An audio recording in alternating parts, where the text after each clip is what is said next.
Welcome back to Physics 141 online, and here is my solution to the quiz retake problem, which was similar to the original quiz, except in this case the ball was being thrown by the child off of the rotating platform instead of being thrown onto the platform and being caught by the child.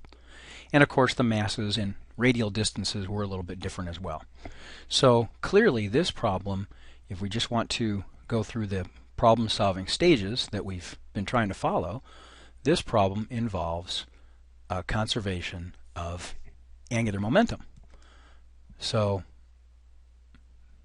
that's what we can put down in our identify stage. L initial is equal to L final. There's no net external torque, and so we need to be able to write down the initial angular momentum and the final in order to solve this problem, and this will come into play in part B of the problem. Part A just says find the angular momentum just after the child throws the ball. So just after the child throws the ball, two things are happening. Of course, the ball flies off with a speed v, but also the platform rotates, and you can see it makes sense that it will rotate in the opposite sense of the motion of the ball. And omega is what we're going to try to solve for in part B. So part A just asks us to put together the pieces of the overall angular momentum. So L sub I, the initial angular momentum, will be composed of, we'll just write it like this schematically, the L of the ball, because the ball carries away some angular momentum, plus the L of the platform. And of course the child is on the platform as well, so the child's mass will come into play. So the L of the ball, that is given by the formula R cross P, because we just have a translating object, the ball, and if we just want the magnitude of that, that's equal to R perpendicular times P, where R perpendicular is the perpendicular distance from the momentum direction to the rotation axis at the center, and the problem tells us that R perpendicular is 2R over 3.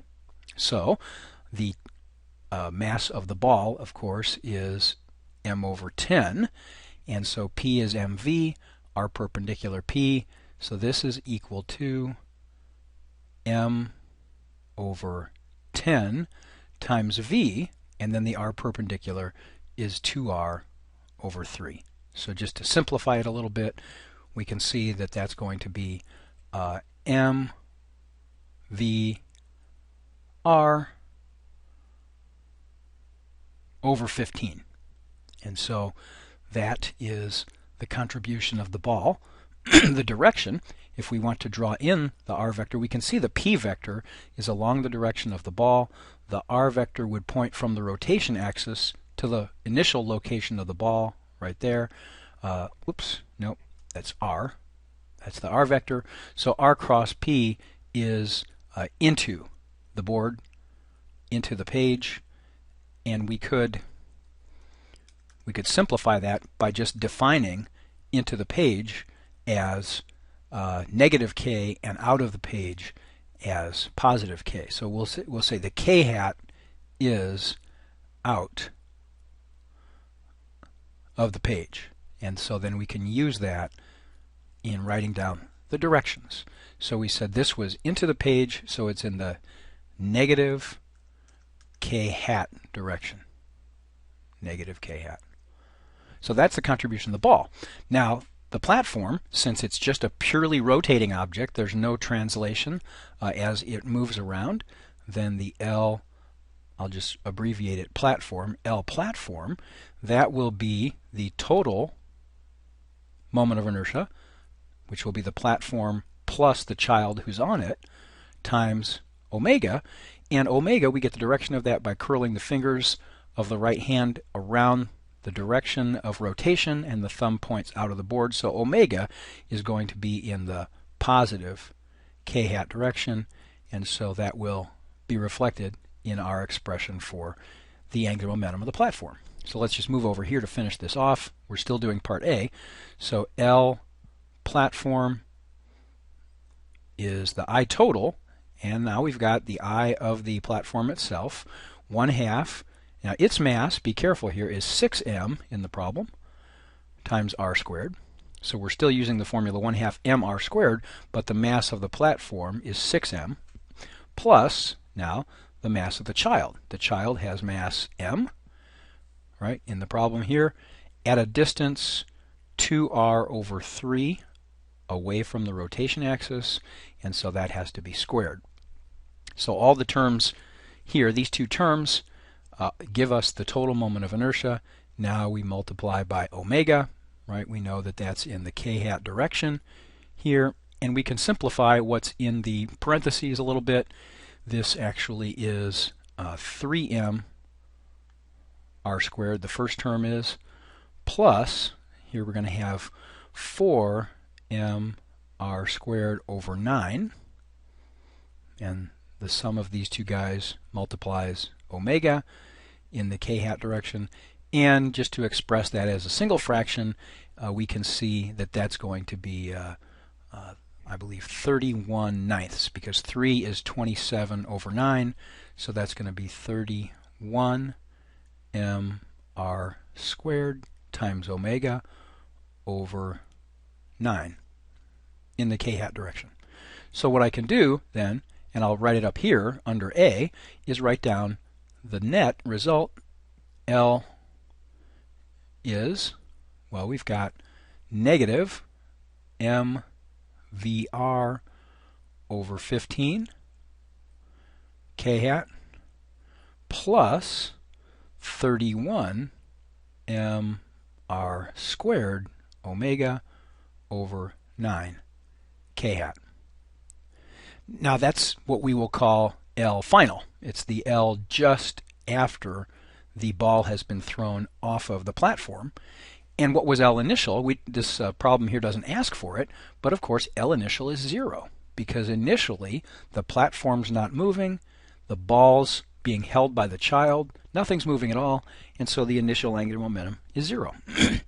And in part B, then we just set those equal to each other. We say L initial equals L final, and that makes sense because the two terms in the L final have opposite signs, right? So because of that, 0 is equal to L final, which means that we can see that tells us that mvr over 15 k-hat equals 31 mr squared over 9 times omega. So this can be solved, oh, that's also times k-hat. And so that means that the two magnitudes have to be equal to each other. And I can scroll down just a little bit and get a little more room to finish the problem off. So in order to solve for omega, I'll drop the k-hats here because the only thing that's important is that these magnitudes be equal to each other since they have the same direction. So I'm going to multiply both sides by 9 over 31 mr squared. Right? So 9 over 31 mr squared times this term that was originally on the left, mvr over 15. That now is equal to omega, which is the rotational speed of the platform plus the child. There's a little simplification here. 9 goes into 3, and then 15 goes into 3. So this would become 3, the 15 would become 5. And so simplified, let's see, one of the m drops out, one of the r terms drops out as well, and so if I do this correctly, we get 3v over 155r. Alright, so that gives us now the omega final, and now we're on to part C, find expressions for k initial and k final. Well, this is really easy because k initial is 0. There's nothing moving at all before the child throws the ball, and k final then is going to have two contributions. K final will be due to the translational kinetic energy of the ball, right, which is the 1/2 times its mass, m over 10, times its final v squared, All right, so that's for the ball. Plus, then we've got 1/2 I total times omega squared for the platform. And we can make that a little more expanded. Well, the first term, that just becomes mv squared over 20, the kinetic energy of the ball. This one's not going to be quite so pretty. It's 1/2. Now, I total, we can go back to part B, and what we have in parentheses here on the right-hand side, apart from the omega, that's the I, 31 mr squared over 9. So this becomes 31 mr squared, right, over 9. That's the I total because it's the platform plus the child times omega squared. And omega squared, omega is 3v over 155 r. That's got to be squared. All right, so that looks kind of messy, and it is. And actually, in order to answer the question, all we really need to do is realize that the final kinetic energy is not equal to 0. But I will just show you what this reduces to. The r squared term cancels out, and if you multiply all these numbers out, being careful to square the 3 and the 155, you're going to get a decimal 0.0506 times mv squared. All right, so K initial for part C is 0. K final, as makes sense, is some number times mv squared. We can tell right away that the units are correct for this because we know that kinetic energy is a mass times a velocity squared.